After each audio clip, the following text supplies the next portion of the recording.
মা আমি ফুলগুলো নিয়ে এসেছি, একদম তাজা। তুমি তাড়াতাড়ি ঘরটা সাজিয়ে দাও। দে, খুব ভালো করেছিস জানিস তো, এমনিতেই জানলাগুলো বন্ধ হয়ে আছে, ঘরটা একেবারে গুমোট হয়ে উঠছে। এই ফুলের গন্ধে ঘরটাও সুন্দর হয়ে উঠবে। ও শোন না কৃষ্ণা, বলছি তুই একটু পরে কুশন কাভারগুলো বদলে দিস। আচ্ছা মা।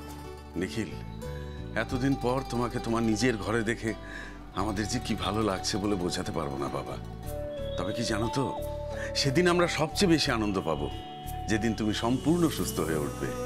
তারপর আমরা ডাইনিং টেবিলে বসে একসাথে সর্ষে ইলিশ আর পাঁঠার মাংস খাবো। কি বলিস শ্যামা? একদম তাই। ছোট কর্তা সুস্থ হয়ে উঠলে আমরা সবাই মিলে আনন্দ করব, কিন্তু তার আগে এই কটা দিন কিন্তু খুব সাবধানে থাকতে হবে। সময় মতো নিয়ম করে ওষুধপত্র খেতে হবে। হ্যাঁ বাবা, আপনাকে কিন্তু সব নিয়ম মেনে চলতে হবে। আর ব্যবসা নিয়ে একদম টেনশন করবেন না, আমি আছি, আমরা সবাই আছি, আমরা মিলেমিশে দেখে নেব। এই কথাটা তোমার বাবাকে একটু ভালো করে বোঝাও তো অনিরুদ্ধ। সব সময় ব্যবসা নিয়ে চিন্তা করে মানুষটা। আরে বাবা, বরদাদা তো আছে, শিবা আছে, অনিরুদ্ধ আছে, আর আমি তো আছি।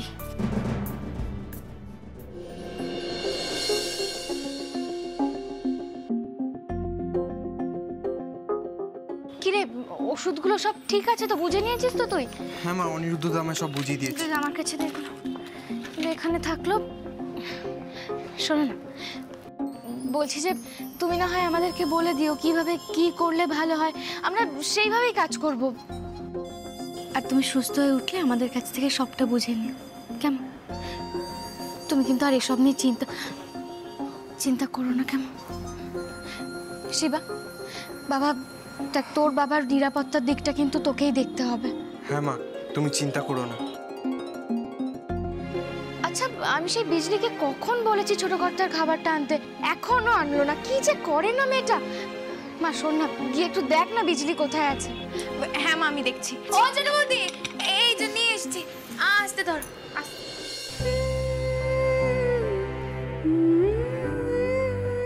এই দেখো, তুমি এইভাবে খেলে দেখবে খুব তাড়াতাড়ি সুস্থ হয়ে উঠবে।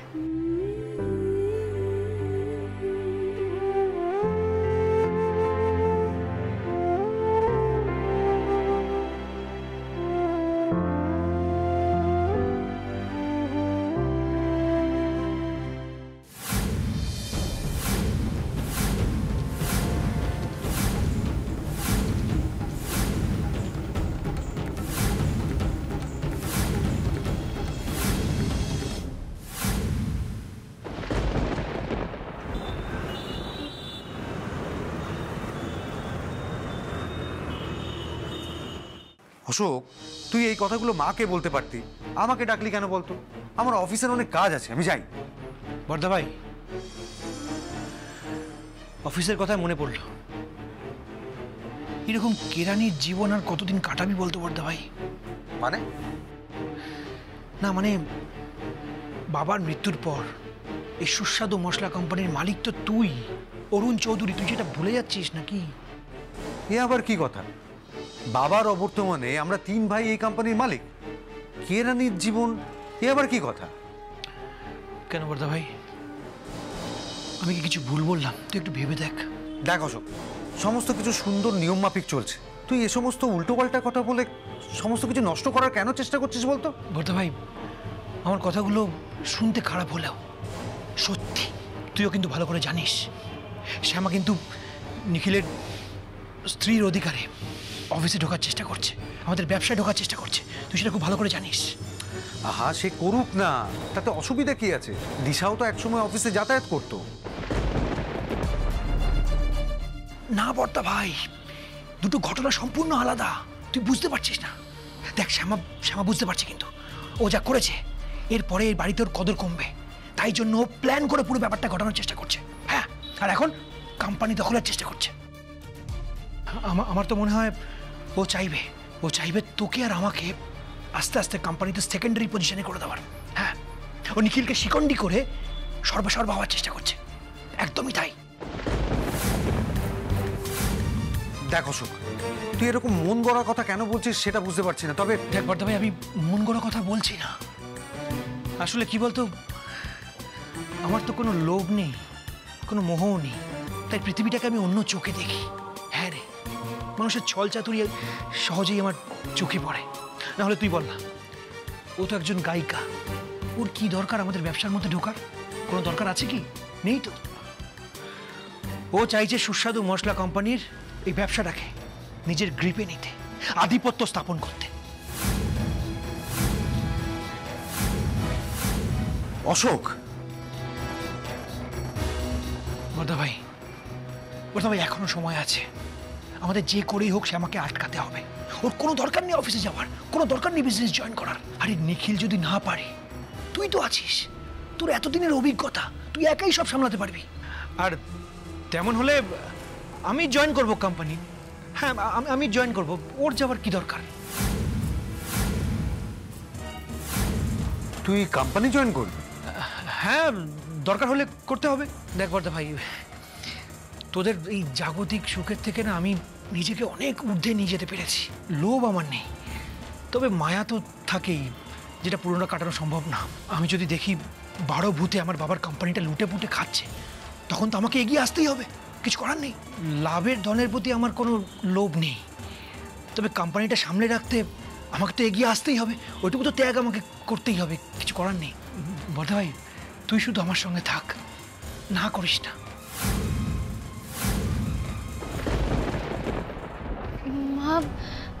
মা, এটা তো ছোট কর্তার খাবার, তুমি আমাকে আটকালে।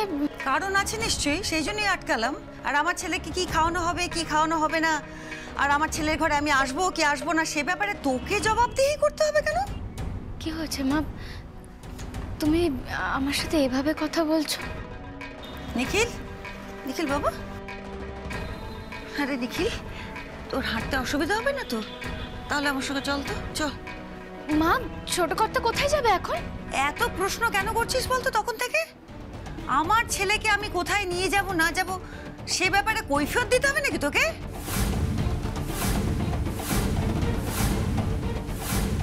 দিদি, শ্যামা কিন্তু এমন কিছু বলেনি। নিখিল অসুস্থ সেটাই শুধু বলেছে। অলোক, আমি নির্বোধ নই, আমি জানি নিখিল অসুস্থ। নিখিল আমার সঙ্গে আমার ঘরে যাবে।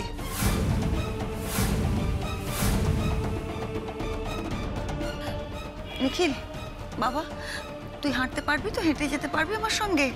দেখ না, তোর এতটাই শরীর খারাপ যে আমি আর অন্য কারোর হাতে তোকে ছেড়ে দিতে ভরসা পাচ্ছি না। তুই আমার সঙ্গে চল না বাবা, চল, কথা বাড়াস নে, চল। মা, মা কি হয়েছে? কোনো সমস্যা হয়েছে কি? সমস্যা হয়নি শ্যামা, কিন্তু ভবিষ্যতে সমস্যা হতে কতক্ষণ? এরকম ভাবে কেন বলছো? কি সমস্যা হবে? ওই যে বললাম, সমস্যা এখন হয়নি, ভবিষ্যতে হতে কতক্ষণ। তাই ভাবছি যে, আর তাছাড়া তুই তো এখন খুব ব্যস্ত মানুষ, তাই না? হাজারটা কাজ, বাইরের দিকে মন। আমার বেচারা ছেলেটার জন্য তোর কাছে কি এতটুকু বাড়তি সময় হবে? হবে না। তাই জন্য আমার নিখিলের দেখাশোনা এখন থেকে আমিই করব, আমার কাছেই থাকবে। কারণ আমি তো মা, আর আমার তো এখন কোনো কাজ নেই, সংসারের ফেলনা। তাই আমার সংসারের দায়িত্ব, আমার সন্তানের দায়িত্ব আমিই নিই। মা, আমি বুঝতে পারছি তোমার চিন্তা হচ্ছে, তাই তুমি এইসব কথা বলছো, কিন্তু আমি একটাই অনুরোধ করব, তুমি ছোট কর্তাকে এই ঘর থেকে নিয়ে যেও না। তুই অনুরোধ করছিস না আদেশ করছিস? আটকাচ্ছিস আমাকে? হ্যাঁ, এবার না না মা, তুমি আমায় ভুল বুঝছো, আমি তোমাকে এইভাবে বলতে পারি? দেখো মা, ছোট কর্তা বাড়ি ফিরে এসেছে ঠিকই, কিন্তু এখনো পর্যন্ত বিপদের আশঙ্কাটা রয়ে গেছে ছোট কর্তা। সে তো দেখতেই পাচ্ছি মা, সাক্ষাৎ বিপদ আমার সামনে দাঁড়িয়ে রয়েছে যে।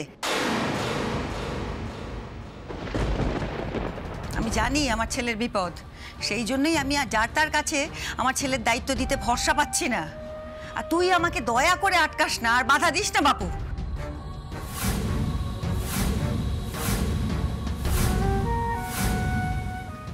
মা, মা একবার এদিকে এসো, এসো না।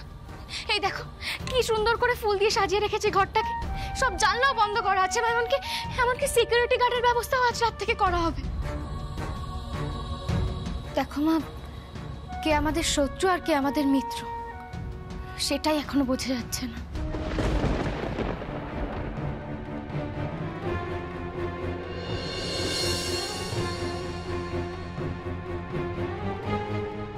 হ্যাঁ রে মেয়ে, তুই আজ সরাসরি আমাকে বলে দিলি যে আমি আমার ছেলের শত্রু, কিংবা আমি বিপদ ঘটাবো আমার ছেলের।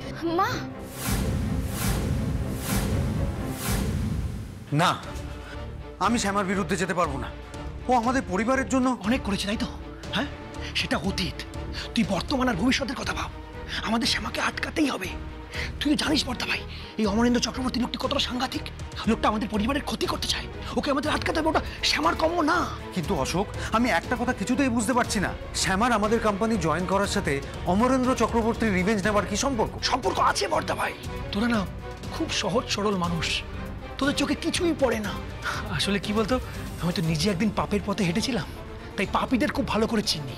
ওই অমরেন্দ্র চক্রবর্তী, ওনার রাগ হচ্ছে নিখিলের উপর, তাই নিখিলকে ওর হাত থেকে ছিনিয়ে এনেছে বলে এখন ওনার সব রাগ গিয়ে পড়েছে শ্যামার উপর। তাই বর্দা ভাই বলছিলাম, শ্যামা বা নিখিল যদি কোম্পানি থেকে দূরে থাকে তাহলে লোকটার কোম্পানির ক্ষতি করবে না। কারণ ব্যাপারটা বুঝতে পারছিস, এই সুস্বাদু মশলার কোম্পানির উপর লোকটার কিন্তু কোনো রাগ নেই, মানে থাকার কথাই না, যত রাগ ওই শ্যামা নিখিলের উপর। এই দিকটা তো আমি ভেবে দেখিনি।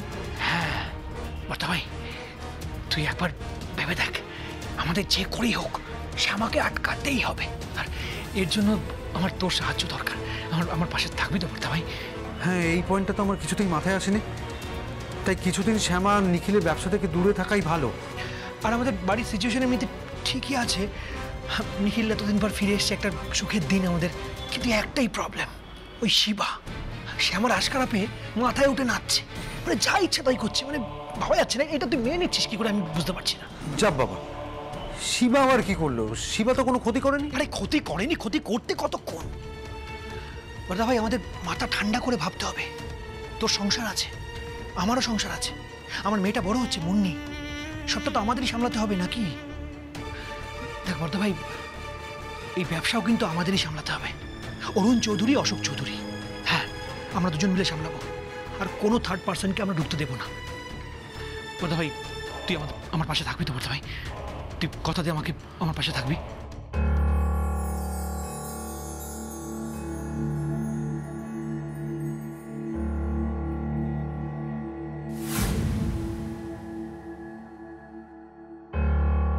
বেশ, তাই হবে।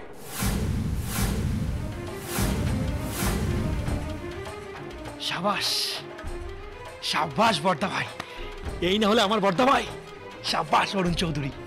শোন না, আমার অফিসের কিছু কাজ বাকি আছে, আমি যাই। হ্যাঁ বর্দা ভাই, 1 মিনিট। কাজ আছে বললি তো, কাজ তো করতেই হবে। তবে একটা রিকোয়েস্ট, কাল যখন অফিস যাবি তখন মালিক হয়ে যাস, কেরানি না।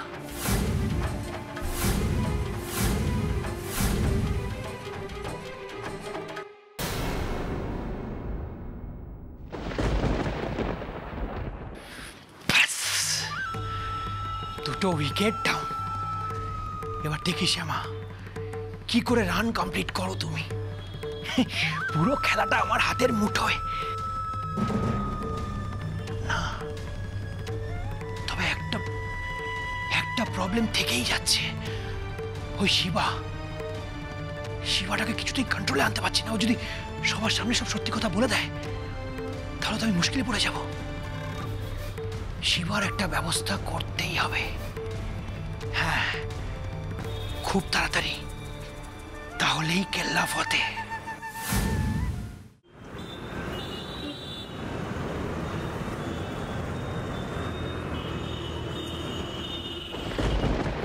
মা, তুমি এভাবে কেন বলছো? আমি কখনো এরকম কথা বলতে পারি বলো? দেখো মা, আমি বলছি কি, তুমি যদি এখন ছোট ঘর থেকে অন্য ঘরে নিয়ে যাও, হতেও তো পারে কোনো সমস্যা হলো তখন। এটা তো তোমাকে বুঝতে হবে বলো। আমাদের লড়াই এখনো বাকি আছে, শেষ হয়ে যায়নি মা। কিসের লড়াই? কিসের লড়াই রে? আমাদের কোনো লড়াই নেই তো, নেই। আমার সোনার সংসারটাকে তুই লড়াইয়ের ময়দান বানিয়ে ছেড়েছিস।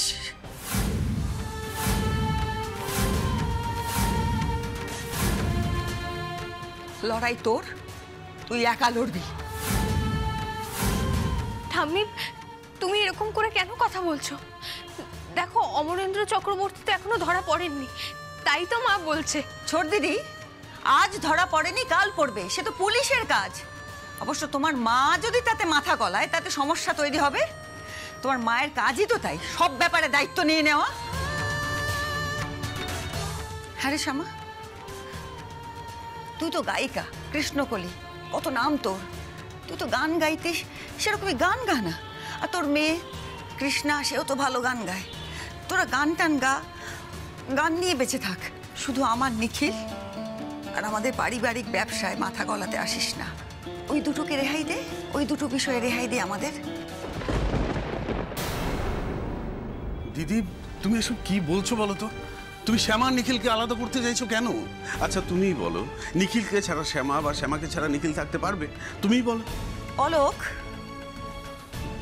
নিখিল শ্যামাকে ছাড়া থাকতে পারবে না, শ্যামা নিখিলকে ছাড়া থাকতে পারবে না। অলোক, তোমার মনে নেই? হ্যাঁ, ভুলে গেলে তুমি? আমার ছেলেটা গুলি খেয়ে মরতে বসেছিল। আমার সংসারটা যাতে আরো না বিগড়ে যায় সেই জন্য এই ব্যবস্থা করছি।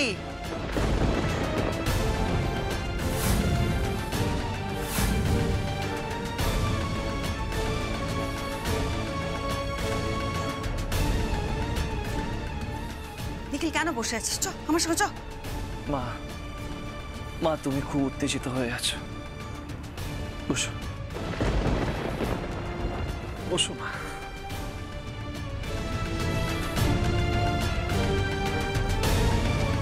মা তুমি আমাকে বলো, তুমি এত অস্থির কেন মা? বলো না আমাকে। হ্যাঁ রে, তুই আমায় জিজ্ঞেস করছিস নিখিল অস্থির কেন হয়ে আছি? তুই বুঝতে পারছিস না? তুই তো আমার সন্তান। যে মায়ের সন্তান মৃত্যুর মুখ থেকে ফিরে আসে, সে মা অস্থির হবে না তো কি হবে বলতো? তোরও তো সন্তান আছে, তুই বুঝিস না বুঝি? হ্যাঁ, আর কথা বাড়াস না, আমার সঙ্গে চল, চল আমার ঘরে চল।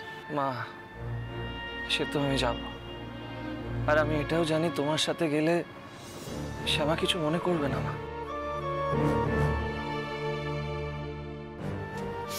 ও কি মনে করলো না করলো আমার তাতে বয়ে গেছে। তুই যখন ছিলিস না, আমার মনের ওপর দিয়ে কত ঝড় বয়ে গেছে ওর সে খেয়াল রেখেছিল? ওর মনে করায় আমার কিচ্ছু এসে যায় না। মা, এসে যায়, এসে যায় মা। কারণ তুমি হয়তো ভুলে যাচ্ছ শ্যামা আমার জন্য যা যা করেছে। ও যদি না করতো আমি হয়তো এই বাড়িতে ফিরতামও না।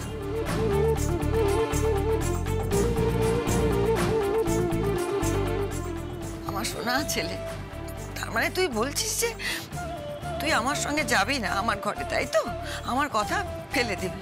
ঠিক আছে, তাই হোক। মা, তোমার কথা ফেলে দেওয়ার সাধ্য আমার নেই, কিন্তু জানো তো মা, আমার শুধু একটাই জিনিস খারাপ লাগছে।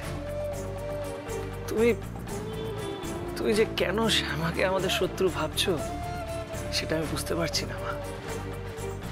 ট্রাস্ট মি মা, শ্যামা আমাদের শত্রু না। শ্যামা তো আমাদের জন্য লড়াই করছে মা, আমাদের পরিবারকে বাইরের বিপদ থেকে বাঁচানোর জন্য লড়াই করছে। তারপরেও যে তুমি শ্যামার প্রতি এতটা নেগেটিভ কেন, আমি বুঝতে পারছি না মা। নিখিল, নিখিল, এখন আমার এসব তত্ত্ব কথা ভালো লাগছে না। আমার মনটা বড় অস্থির হয়ে আছে। আমি শুধু চাইছি তোকে নিরাপদে রাখতে। আর তুই বিশ্বাস কর নিখিল, তোর বাবা চলে যাওয়ার পর থেকে না আমার খালি মনে হয় আমার কাছ থেকে বোধহয় সব কিছু হারিয়ে যাবে। আমি চাই না কাউকে হারিয়ে ফেলতে। আর তাছাড়া ওর তো অনেক কাজ, অনেক দিকে মাথা গলাবে। তোর জন্য কি আর সময় দেবে? আমার তো আর কোনো কাজ নেই বাবা, আমি তো একা হয়ে গেছি। আমি তোর খেয়াল রাখবো, খুব যত্নে রাখবো তোকে, খুব খেয়াল রাখবো। তুমি তো খেয়াল রাখবেই মা, আমার তুমি তো আমার মা।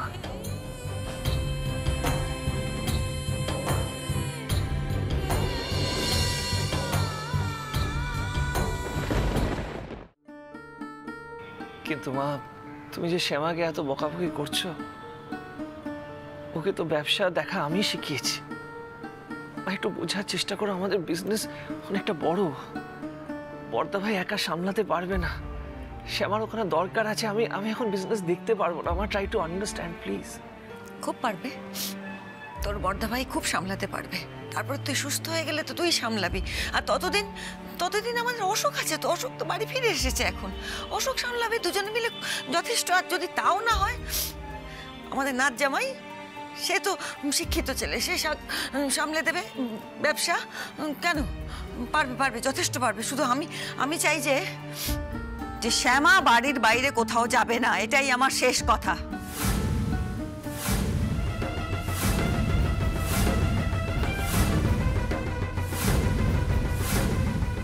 মা, ছোট কথা দেখো, কথায় কথা বাড়ে, এখন এসব কথা থাক না। তুমি এক কাজ করো, মায়ের সঙ্গে যাও, তাহলে মায়ের দুশ্চিন্তাটা অনেকটা কমবে। ঠিক আছে মা, আমি তোমার সাথে যাচ্ছি। শ্যামা, চিন্তা করো না। কিসের চিন্তা করবে নিখিল? ও চিন্তা করবে আমাদের জন্য? ওর অনেক চিন্তা এখন, আমাদের নিয়েও চিন্তা করে না। ওর চিন্তার বহর আবার দেখা হয়ে গিয়েছে। চিন্তা করবে? ডাক্তারবাবু কি ওষুধপত্র লিখে দিয়ে গেছেন? কই দে। এই বিজলি, নে না, কোথায় আছে কাগজপত্র? ডাক্তারবাবু কি লিখে দিয়ে গেছে? এই যে মিষ্টি, এখানে সব ওষুধপত্রগুলো আছে, প্রেসক্রিপশনটা আছে। চল চল চল। তুমি হয়তো পারবে না, আমি কি সাহায্য করবো তোমায়? ছোট দাদু, নিখিল হেঁটে যেতে পারবে, ও আমার সঙ্গে ঠিক হেঁটে চলে যাবে। চল নিখিল চল। দিদি আমি যাচ্ছি, চলো। এরকম করো না, কথাটা শোনো না একবার। এত কথা কেন বলছো চর্দি ভাই? হ্যাঁ, চল চল তো। আর শোনো, কেউ আমাকে বাধা দিতে আসবে না। অনেক কথা শুনেছি আমি, আর কেউ কোনো কথা বলবে না। নিখিল চল তো বাবা, চল, ওঠ ওঠ।